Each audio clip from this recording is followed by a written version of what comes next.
Number 4, hindi ba sa isang product laging may endorser? At sila binabayaran ng produkto para lang sabihin na maganda ang product nila. Sabi ng V-Mobile, bakit hindi na lang ikaw ang bayaran nila sa pag-endorse ng Load Extreme? Pag na-endorse mo ang product at meron kang na-invite na maging dealer tulad mo, magkakaroon ka ng 500 pesos na incentive kada isang tao na may pasok mo. Number 5, pag meron kang invite na nag-pair, magkakaroon ka ng 500 pesos bonus kada isang pair. Pati na rin sa makukuha ng mga teammates mo sa A and B side. Kada dalawang invite na nag-pair, meron kang 500 pesos na bonus.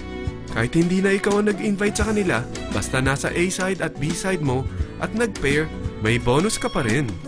Sa dami ng mga kaibigan mo sa mga social networking sites, hindi ba? Napakadaling i-endorse nito.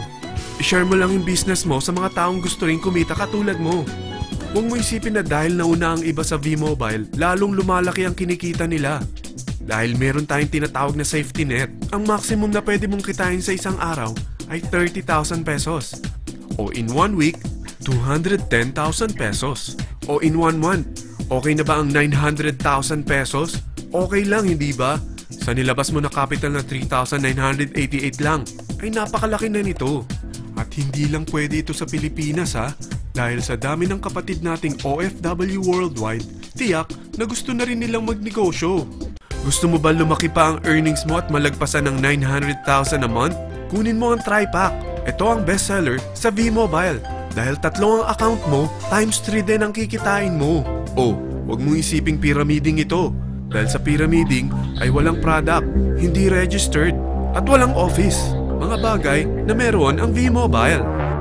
Walang ibang business na pwede kang kumita ng malaki sa maliit na kapital na 3,988. Dito lang yan sa V-Mobile. Nagsimula na kami mag-invest ng 3,988 sa V-Mobile at nagsisimula na rin kami kumita.